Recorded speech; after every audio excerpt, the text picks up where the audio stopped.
Всем привет, друзья! Дима, Даниэль, Скалска, Болгария. Весна 23 год, друзья, 5 мая. А мы бытуем в Болгарии, у нас все прекрасно, у нас все замечательно.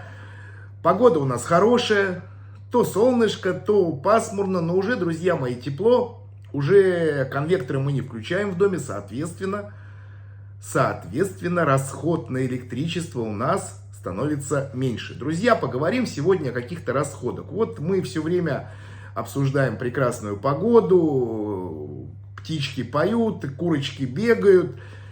В общем-то, по существу, друзья, мы в быту, мы пенсионеры.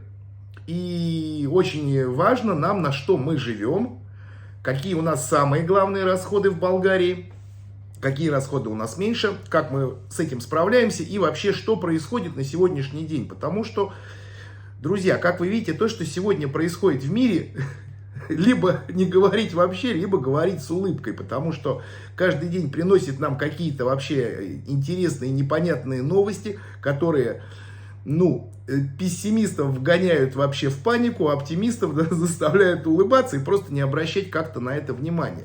Естественно, очень хочется не смотреть новости. Мы израильтяне. То, что происходит в Израиле, нас вообще никак абсолютно не радует. Это политическая обстановка, это обстрелы юга. И, как обычно, многие подписчики все время меня спрашивают, мне звонят, обращаются, говорят: Дима, что там у вас, какие у вас там цены, что изменилось? И вообще, стоит ли вообще приезжать в Болгарию? Я говорю: ребят, в Болгарию, конечно, приезжать стоит. Надо приехать, посмотреть, погулять, отдохнуть, принять какое-то решение, покупать, не покупать. В общем-то, но абсолютно все израильтяне после первого захода в болгарский супермаркет задают себе один и тот же вопрос: а где вообще мы находимся? И почему здесь такие цены? Да, ребятки, да, цены растут. Точнее, насчет того, что они растут, скорее всего, уже сейчас можно сказать, что они уже выросли. И, по моему мнению, вот куда им расти дальше, я не знаю. Хотя потолка никогда нет. На чем я основываюсь? Конечно, я основываюсь на сравнении, да, дорогие мои. У меня есть чем сравнивать, потому что я даже делаю такой анализ. Вот возьмем 3 страны. Болгария, Румыния, Турция. Румыния Евросоюз, Турция у нас никак не Евросоюз. За последний месяц я не раз был в Румынии. Каждый месяц мы со Светочкой ездим в Турцию. Как я и говорю, зачем мы ездим в Турцию и почему мы ездим в Турцию? Нет, мы не едем там затариться пакетами продуктов, хотя так это и происходит. Потому что в нашем еще советском мозгу, вот нам уже по 53 года, и родились мы в Советском Союзе, мы всегда привыкли, что может быть какой-то дефицит. И всегда надо запасаться наперед. Правильно ли это? А я не знаю, а вы судите сами, правильно ли это или нет. Но если мы приезжаем в ту же Турцию, к примеру, и видим, что там продаются макароны по 90 статинок, конечно, мы покупаем их много. Сейчас кто-то улыбнется, посыпятся там какие-то негативные комментарии, антилайки. Да ради бога, друзья, я просто рассказываю вам те вещи, которые, в общем-то, да, конечно, нас-то волнует, продуктовая корзина нас волнует со Светланочкой очень. Технически, в чем она нас волнует? Что подорожало, что подешевело. Мы люди, так сказать, не миллионеры. И, естественно, когда мы переезжали в Болгарию, наша важная, в общем-то, мы очень хотели, чтобы в Болгарии мы не шли в магазин и полностью не смотрели на цены на продукты и просто покупали то, что мы хотим. Жили ли мы так в Израиле? Я нет. Я скажу честно. В Израиле я всегда смотрел на цены на продукты. Что-то позволить купить себе мы могли все. Но, естественно, если в Израиле виноград стоил 50 шекелей, к примеру, 15 евро за килограмм, мы всегда думали, купить его или нет, потому что хватать-то хватало, но, значит, не хватало бы на что-то другое. И это касалось очень многих вещей. Опять, вот мы так, вы так. У каждого своя правда. Кто-то говорит: я не буду смотреть на цены в магазине, я буду покупать все. Замечательно, это уважительно, ваше мнение. Я человек другой. Я полностью знаю, что, где, сколько стоит. И из этого складывается наш, в общем-то, бюджет. Это нормально? Абсолютно нормально. И кто-то там, опять же, здесь мнения могут расходиться. Например, я тут говорил с людьми, они говорят: Дима, вот мы живем прекрасно в месяц, 4 человека на 1000 лев. На еду. Мы тратим 1000 лев на еду, 4 человека. Например, а кто-то скажет: а как можно прожить на 1000 лев на 4 человек? Кто-то понимает, а кто-то не понимает. И те правы. Есть у вас деньги, вы покупаете. Нет у вас денег, вы не покупаете. И что вообще происходит по ценам? Опять сравнение Турции и Болгарии. Давайте вот несколько примеров я приведу. Вот мы приезжаем в Турцию, мы заходим в супермаркет. Помидоры 1,5 лева, 75 евроцентов. Огурцы лев 20, 60 евроцентов. Сахар. Ну, сахар, я вам скажу, друзья, мы по сравнению с Болгарией. В Болгарии сейчас цена на сахар немножко упала. Можно купить за 2,30 лев. В Турции 2 лева. 30 статинок. Разница? Да нет никакой разницы. Ну, купили 5 килограмм. Сэкономили 1,5 лева. Мы уже по пути. И это нам дает такую возможность, что если кончился у нас сахар, он всегда у нас есть. Вот. Макароны, большая разница. Консервы, ребят. Мы про какие консервы мы говорим? Ну, кукуруза, горошек, томатная паста. Это та продуктовая корзина, которая есть у многих. Говядина, баранина в Турции. А подорожала, ребятки. А реально подорожала. И сегодня, например, нет никакого смысла в Турции покупать говядину, потому что в Болгарии она практически по такой же цене. Баранина тоже в Турции подорожала. В Болгарии, ну, в принципе, здесь только разговор идет о качестве. То, что вы заходите в супермаркет в Турции, покупаете любую баранину по разной цене. А в некоторых регионах, вот как у нас Габра, вот, надо немножко ее где-то поискать. Но опять, не на баранине же у нас складывается жизнь, господа. Вот. Не из одной баранины сыт человек. Что еще? Ну, чистящие моющие средства, конечно, в Турции намного дешевле. Естественно, ну, а без этого как? Мы как-то тут купили таблетки для посудомоечной машины в супермаркете в Болгарии. Ну, ребятки, что-то очень дорого. Порошок, там все то и то, что каждая женщина знает, что ей нужно в домашнем хозяйстве, чтобы там убирать квартиру, чтобы было чисто. И да, я думаю, в Турции порядка где-то на 25-30%, а в некоторой ситуации больше, это дешевле. Ну, приехали, раз затарились, все забыли об этой проблеме.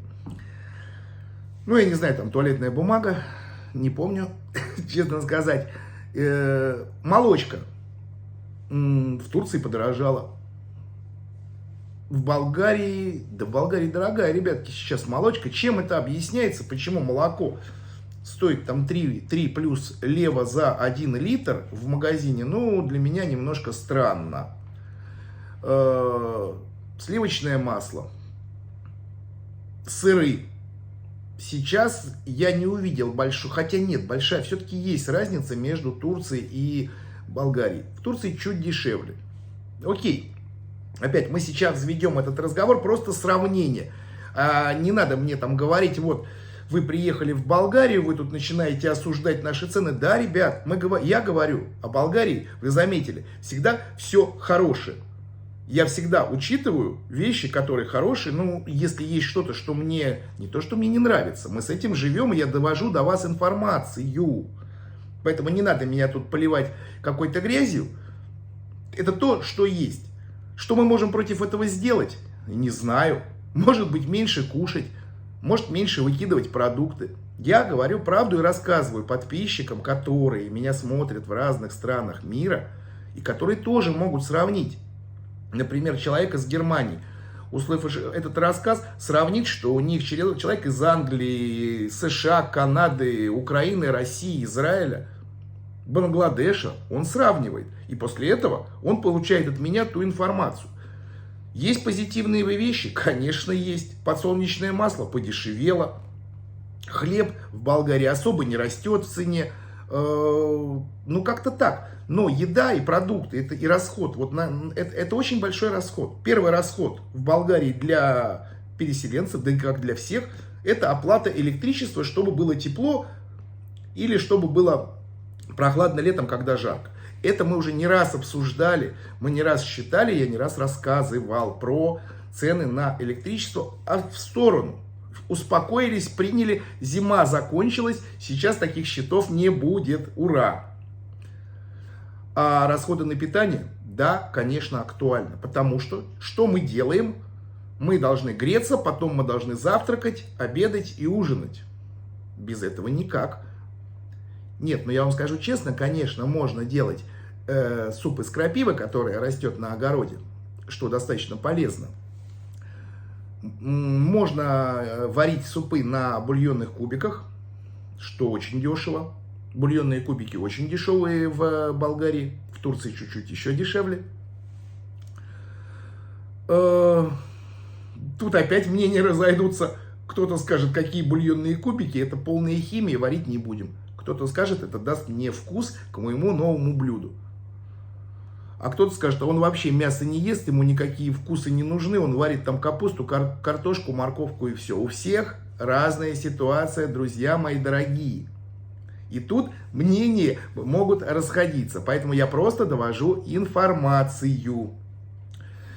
В Болгарии подорожали, естественно, не сезон. Что меня бесит немножко, не то что бесит. Когда заходишь в Kaufland, заходишь в Биллу или в Lidl, и ты видишь Греция, Турция, Австрия, Германия, картошка, виноград из Греции, что-то из Румынии, что-то там вообще непонятно откуда, а болгарских продуктов, производителей, да их мало. Почему?